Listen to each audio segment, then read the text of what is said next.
Como é que foi a semana de vocês? Foi jóia? Como é que estão os passos de vocês? Estão firmes? Todos estão caminhando bem? Tem ninguém com o pé machucado aí, não?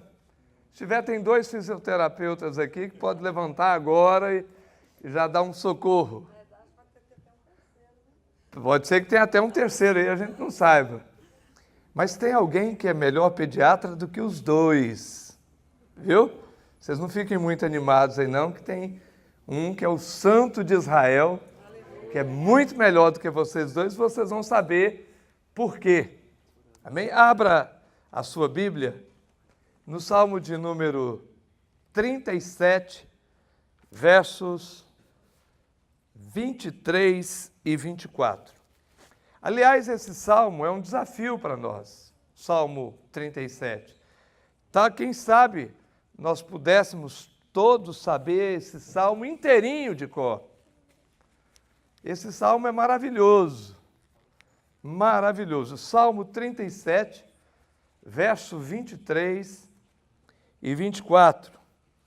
Diz assim: o Senhor firma os passos do homem bom, e no seu caminho se compraz. Se cair, não ficará prostrado, porque o Senhor o segura pela mão. Repita comigo: o Senhor firma os passos do homem bom. Feche os seus olhos. Pai, nós estamos na Tua presença, Senhor. Não há lugar melhor na face da terra do que este aqui. Estarmos diante da Tua palavra lida e aberta, diante da Tua presença santa, depois de termos dado a Ti louvor, adoração. Aceita a nossa celebração dessa noite.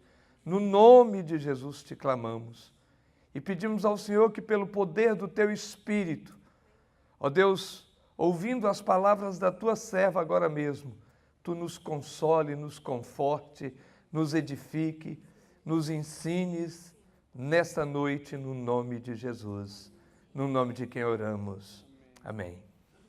Queridos, o conceito de bondade entre os homens é relativo. Não biblicamente, porque pela palavra do Senhor nós sabemos que só há um bom, que se chama o Senhor de toda a terra, o nosso Deus. Segundo as próprias palavras de Jesus, aquele moço que era rico e tinha muitas propriedades. Mas entre os homens esse conceito de bom é relativo. Por exemplo, para uma criança bem pequena, o seu pai é muito bom. Não importa se ele seja um homem mau, fora da sua casa. Para aquela criança ele é um homem bom. Para uma esposa que tem o seu marido preso porque assassinou algumas pessoas, esse homem é um homem bom. No conceito dela, ela vai à cadeia visitá-lo porque ele, entre aspas, é um homem bom. Entre os homens esse conceito é relativo. Por exemplo, para muitos brasileiros que vendem os seus votos para alguns políticos, estes políticos são bons, eles atendem algumas necessidades imediatas. Quando eu morei em São Paulo, quando o Maluf se candidatava, eles falavam assim: Maluf faz. Quem é de São Paulo aí? Você deve ter escutado essa musiquinha muitas vezes. Está preso por causa da corrupção.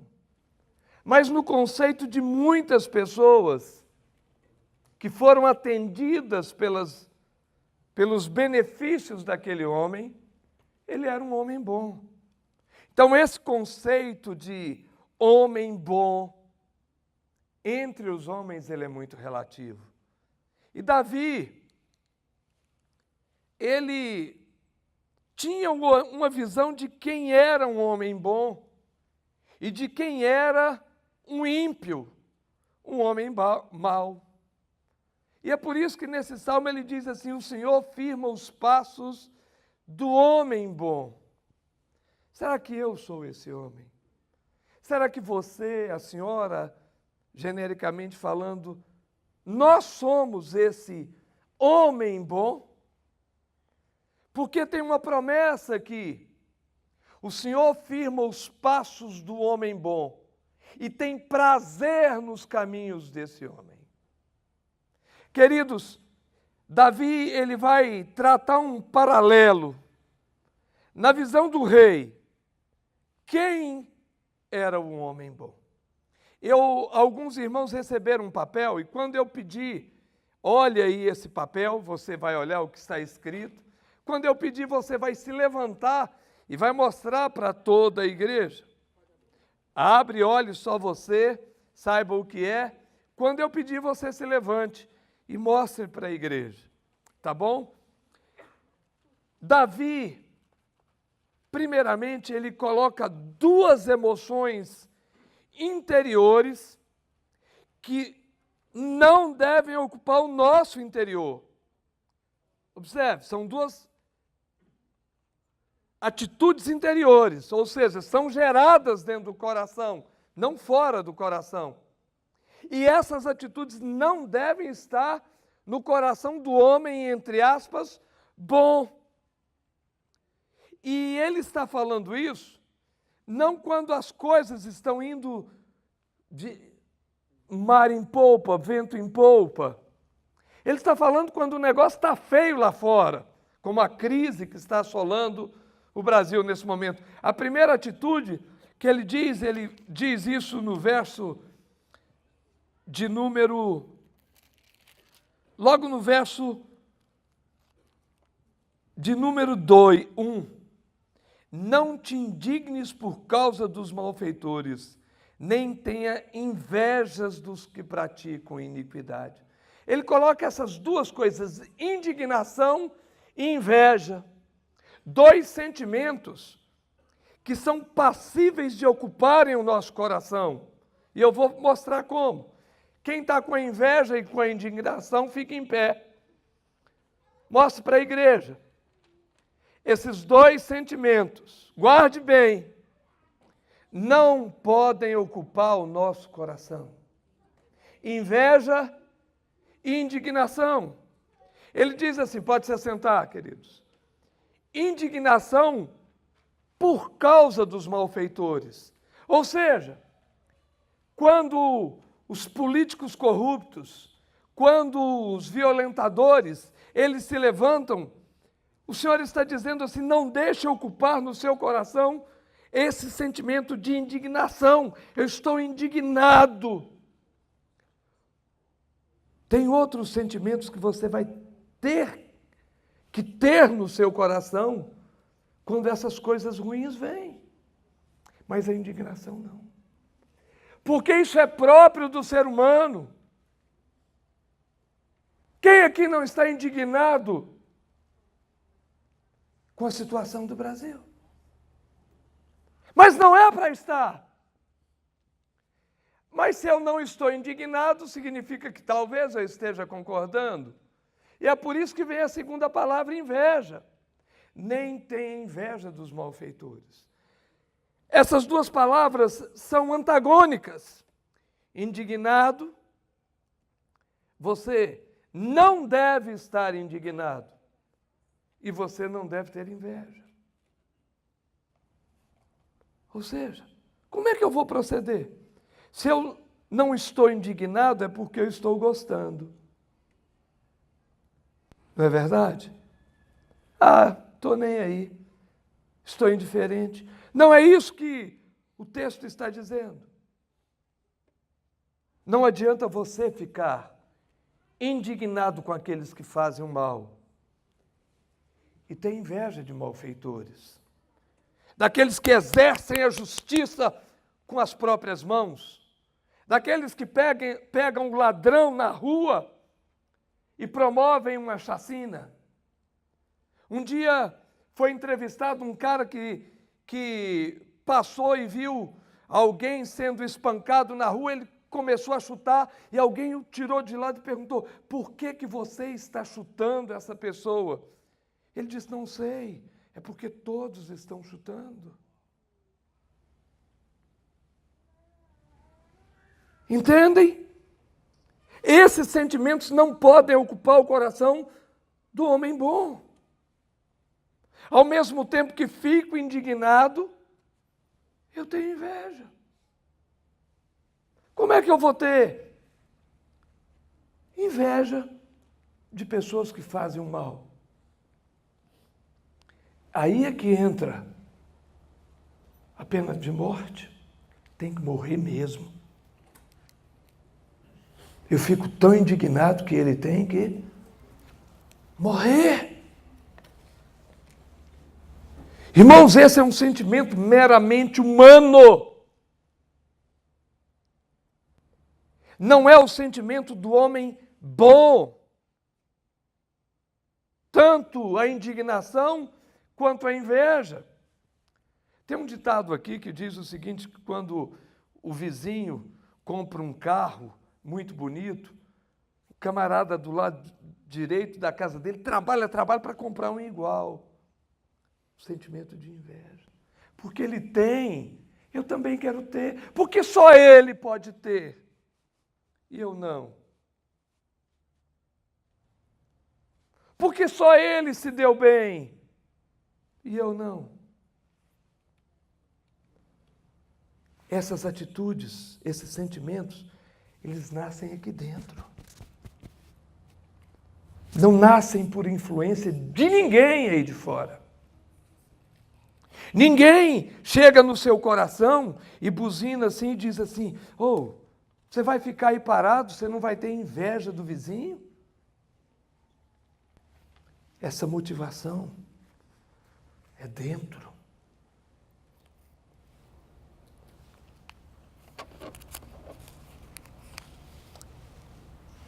Irmãos, a terra é um terreno muito delicado.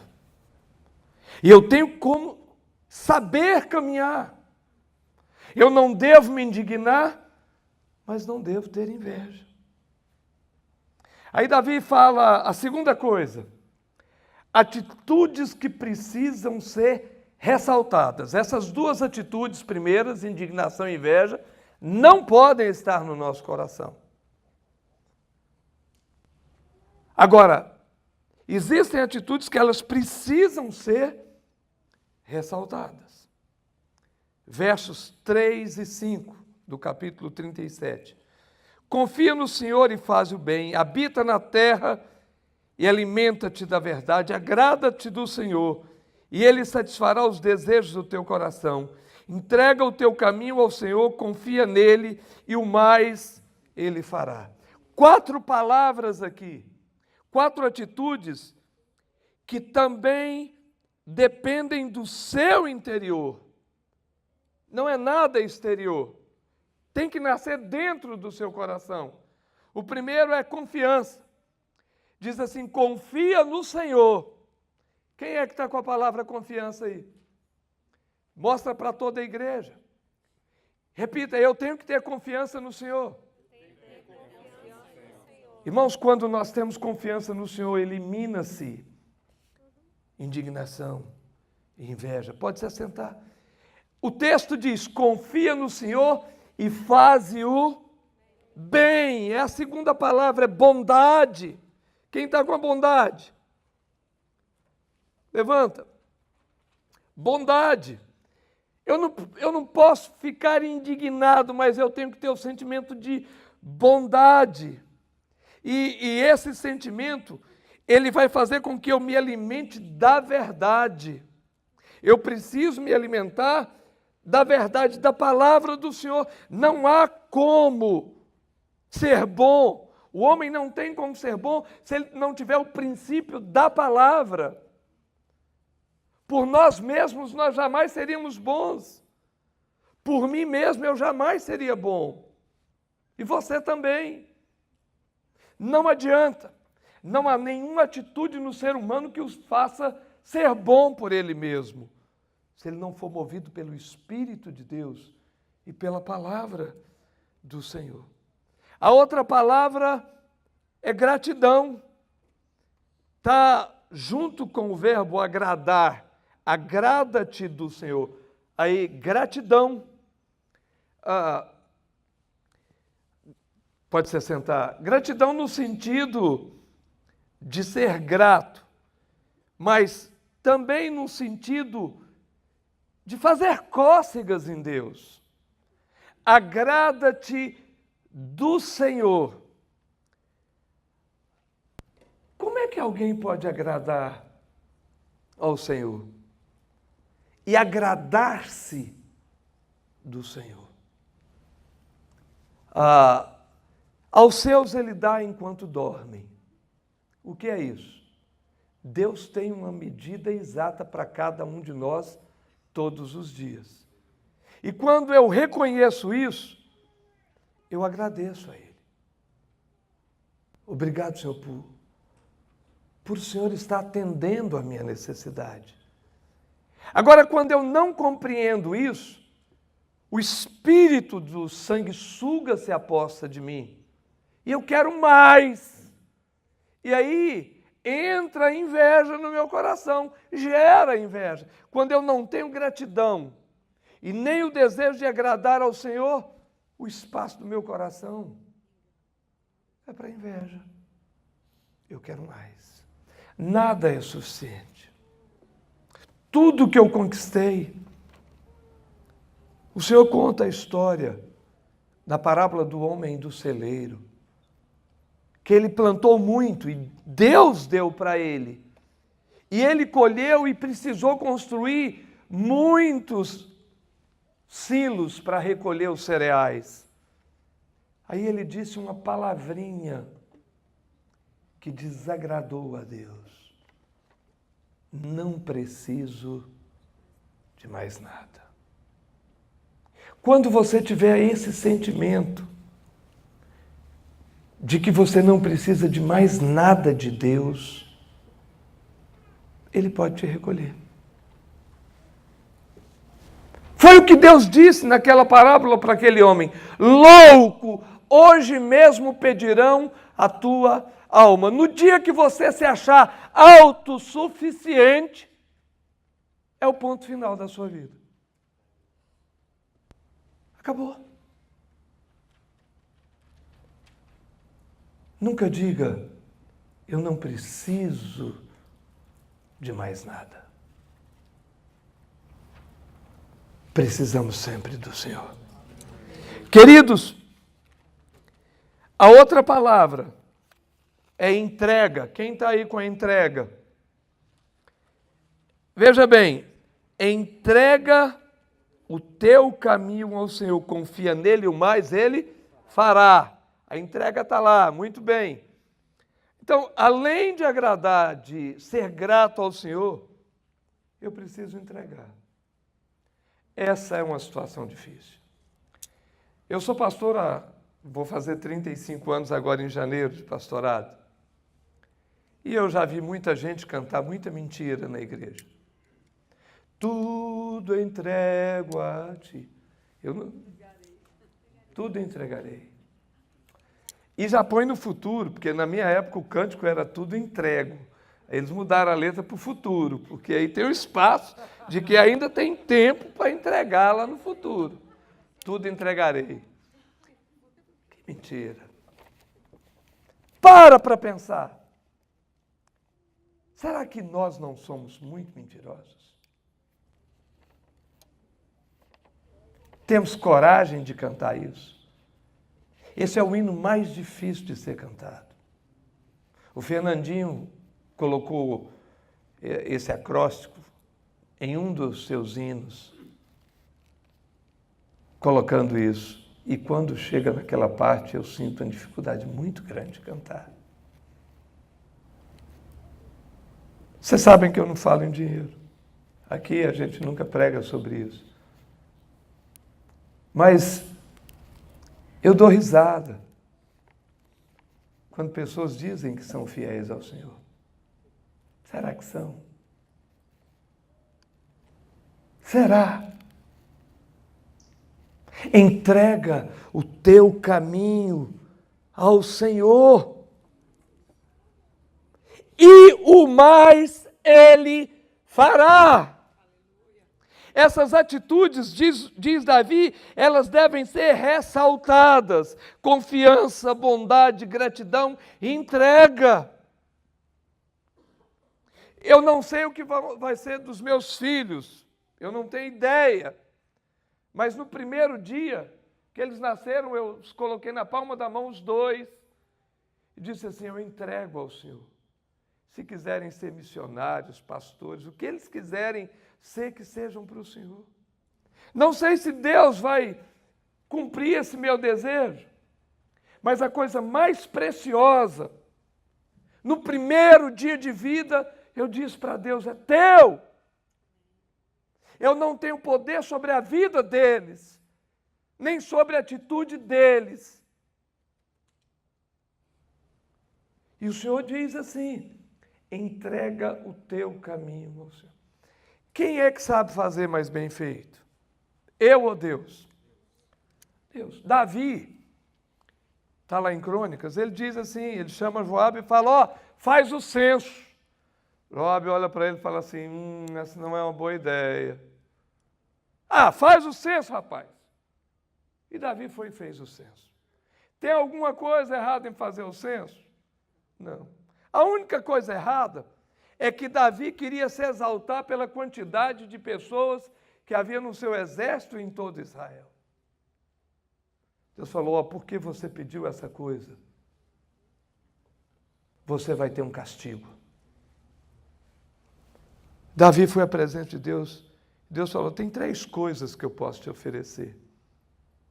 Você cair nas mãos do seu inimigo e ele te devastar, ou você cair nas minhas mãos e eu vou assumir juízo. Davi disse assim: eu quero cair nas tuas mãos, porque o Senhor é um Deus misericordioso. Deus matou só 70 mil homens de Davi. Só 70 mil. Por causa da brincadeira dele. Será que eu sou melhor do que o rei Davi? Nunca. Nunca mandei matar um homem como ele. Mas tenho absoluta certeza que talvez eu não escute o que ele escutou de Deus. Homem segundo o meu coração. E esse homem sabia tanto que ele diz: eu prefiro cair nas mãos de Deus. Nas mãos de quem você quer cair?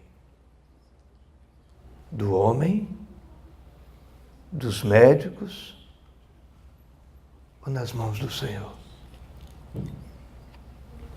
Entrega o teu caminho ao Senhor. Corra! Se você não fez ainda, entregue. Deus não está pedindo dízimo, oferta, carro. Deus não está pedindo isso, Ele está pedindo onde os seus pés andam. Ele está pedindo a sua vida. Ele está dizendo: entrega o seu caminho. Ou seja, entregue toda a sua movimentação humana nas minhas mãos. E eu farei todas as outras coisas. Você pode continuar como às vezes eu tenho continuado. Basta a minha força, Senhor. Essas atitudes, elas precisam ser ressaltadas. Repita comigo: confiança, bondade, gratidão e entrega. Qual é o resultado disso? O resultado está no verso 6. Diz assim: fará sobressair a sua justiça como a luz, e o teu direito como o sol ao meio-dia. Deus conhece a tua justiça, a tua causa, e Deus conhece o teu direito. E quando você faz ressaltar essas qualidades, Ele se torna uma grande justiça e um grande direito na sua vida. Terceiro lugar, atitudes do homem bom que precisam prevalecer. Há uma diferença entre prevalecer e ressaltar. Ressaltar é para que elas possam ser vistas por outras pessoas. Prevalecer é aquelas que jamais sairão, elas vencerão as oponências, vencerão as outras atitudes que aparecerem. E ele deixa isso claro no verso 7 a verso de número 8. Diz assim: descansa no Senhor e espera nele. Descansa. Quem tem a palavra descanso, fica em pé. E isso é interessante. Se tem indignação, você deve ter o quê?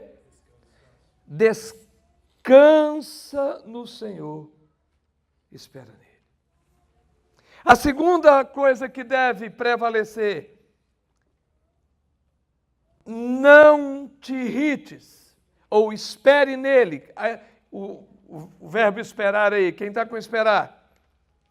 Espere no Senhor. Isso significa, quando o salmista diz, descanse e espere no Senhor, alguém pode descansar depois de um dia de trabalho em 5 minutos? Leva um certo tempo, não leva um descanso? Então ele está dizendo assim, descansa no Senhor. Vai para a presença do Senhor, espera nele. Deus quer ouvir o que você tem a falar na hora do descanso.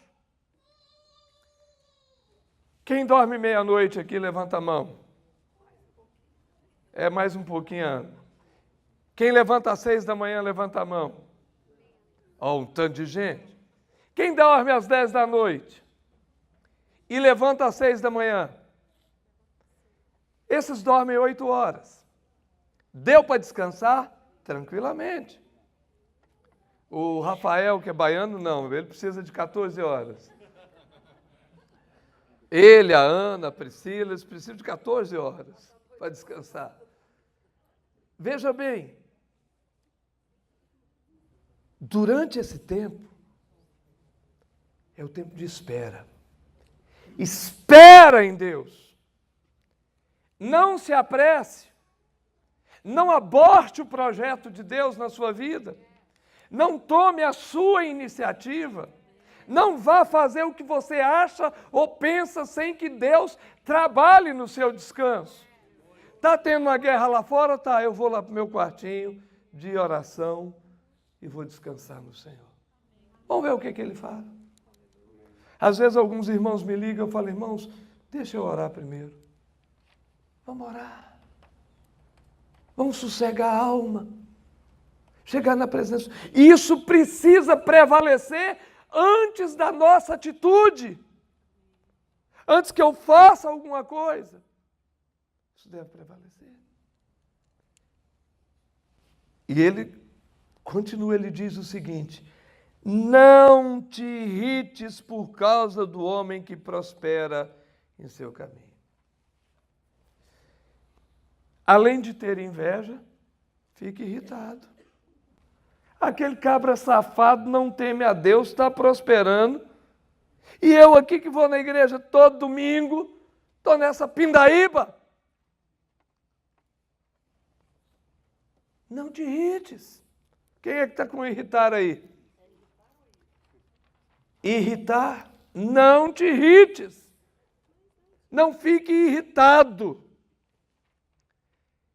E esse sinal de irritação é simples de perceber. De manhã cedo a gente já percebe. O cara levanta num mau humor. A ovelha olha assim, a esposa ou o esposo olha e fala, se eu falar, vou levar uma patada. Já levanta irritado, de mau humor. Tem alguma coisa errada se você se levanta de mau humor. Muito errada. Consulte o seu coração e veja se essa irritação não tem uma causa. Se é porque você está vendo outros prosperarem, e você luta e não sai do lugar. E se continuar irritado, vai empacar. Vai derrapar, vai estar pisando igual no lodo, não vai sair do lugar. A outra atitude que você não deve fazer e que deve prevalecer sobre ela: deixe a ira. Vocês já imaginaram um camarada irritado e irado ao mesmo tempo? Deus nos acuda, Jesus. Mas não é só isso. Diz assim, deixa a raiva, abandona a raiva. Está lá no verso 8, abandona o furor. Cadê o da raiva? A ira e a raiva junto aí, ó. Abandona. Você quer que o Senhor firme os seus passos? Você quer? O Senhor firma os passos do homem. O homem bom faz essas atitudes todas, ó. A gente pensa que o homem bom é aquele que dá algumas coisas. Não falei para você dar nada para ninguém até agora. O homem bom prevalece sobre essas atitudes. E por último, esse homem, a atitude dele, ele é paciente. Veja aqui, não te impacientes, certamente isso acabará mal. Não, cadê a paciência? Fique em pé, a última palavra, fique em pé, virei para os irmãos. Paciência. Depois desse montão de coisa, Deus diz assim, seja paciente. Ô Jeová. 3 amigos de Jó. Os camaradas azucrinaram a vida dele.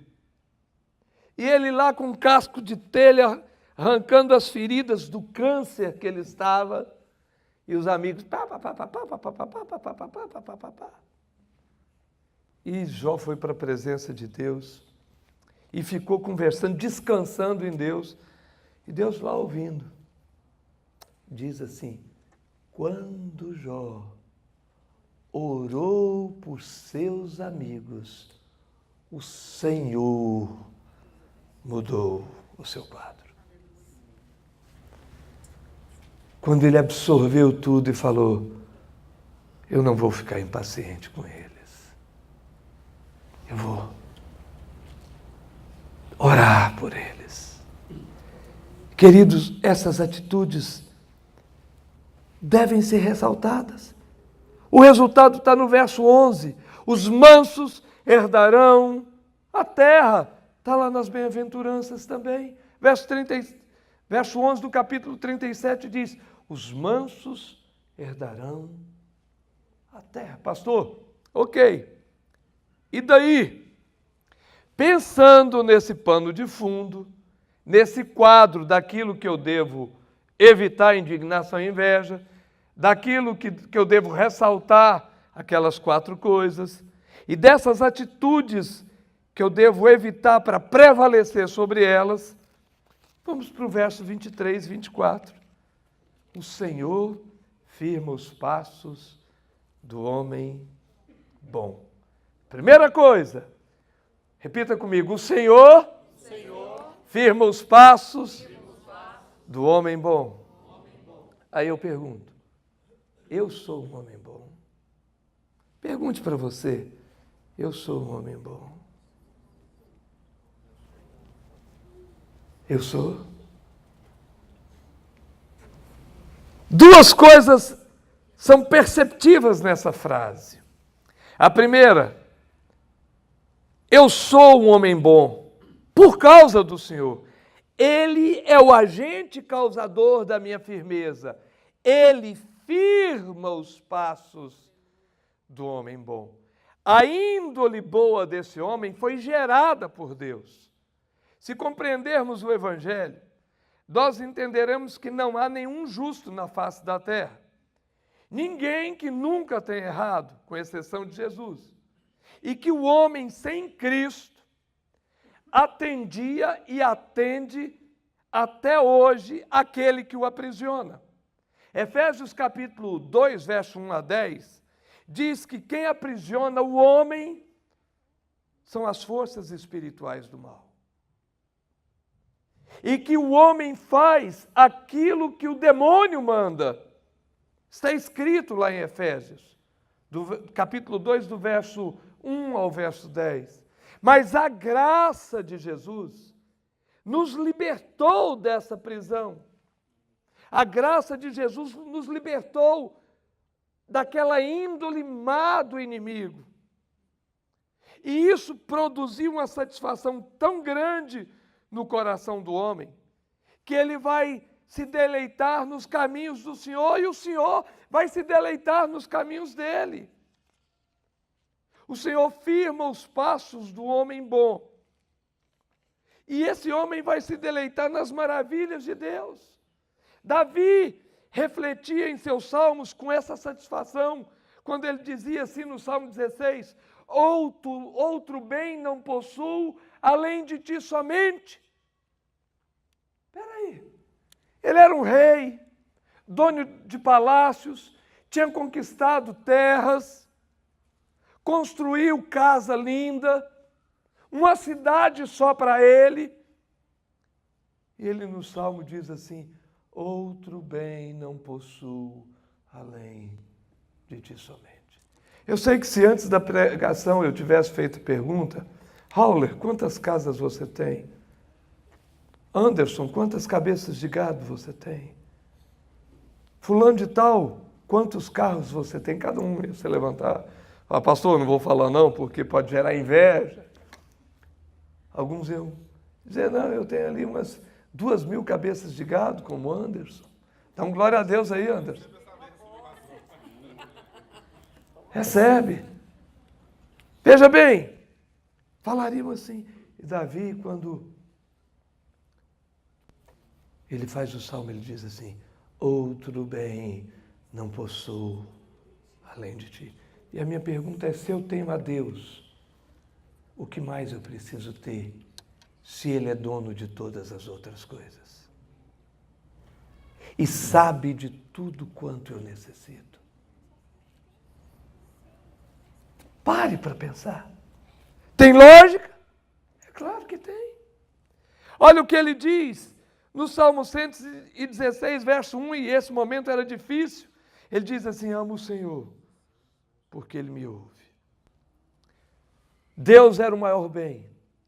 Deus o ouvia.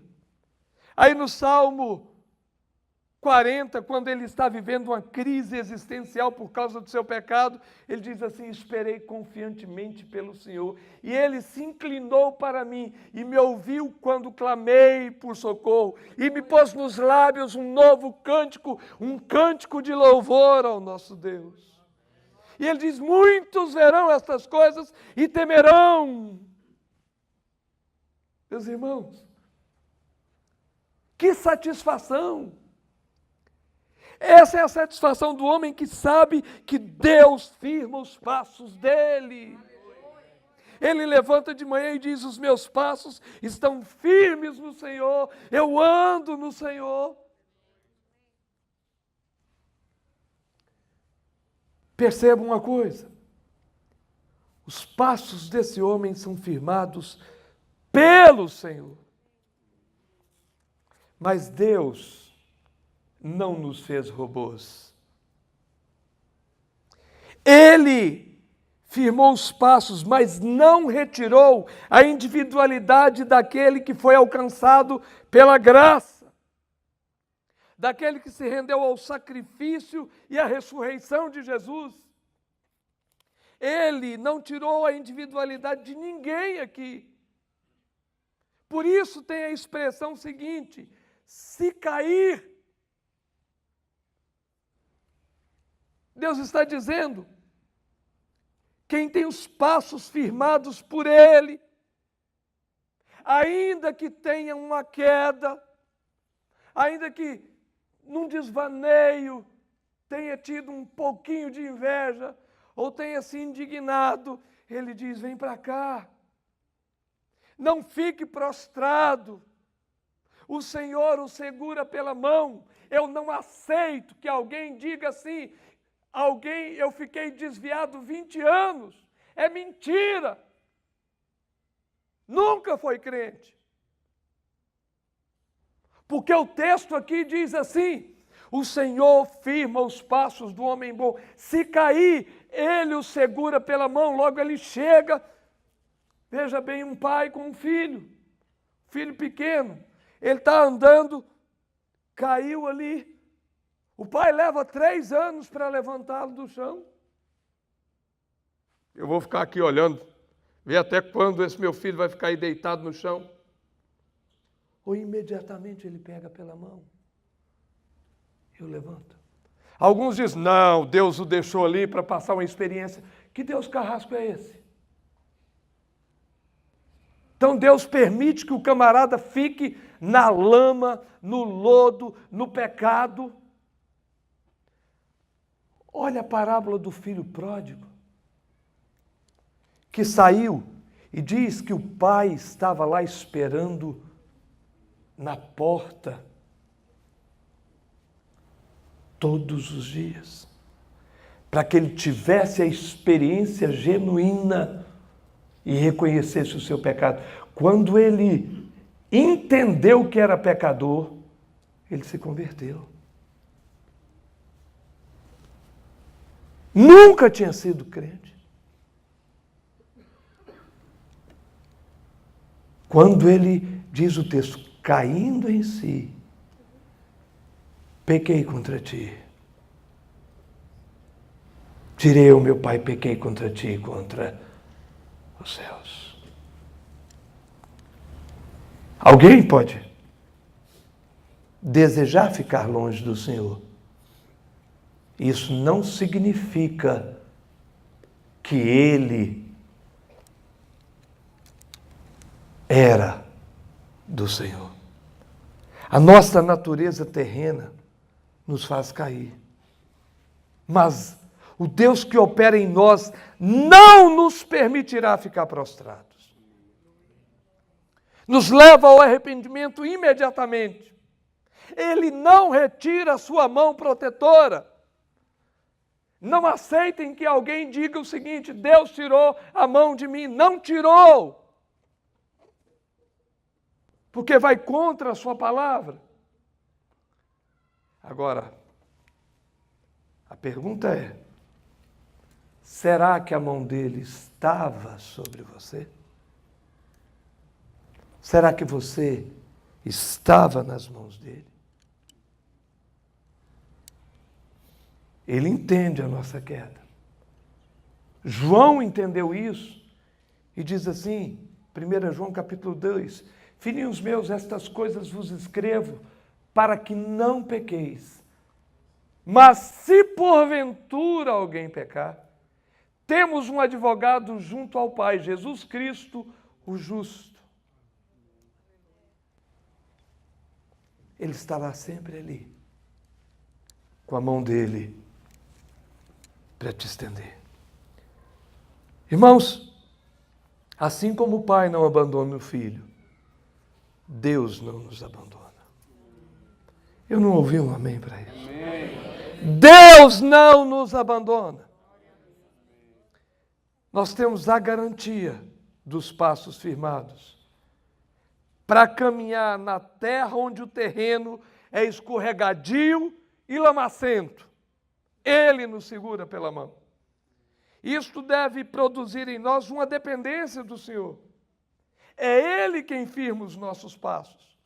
Por nós mesmos, nós iríamos escorregar e cair. Ele é quem nos firma os passos. Esta é a dependência que devemos ter.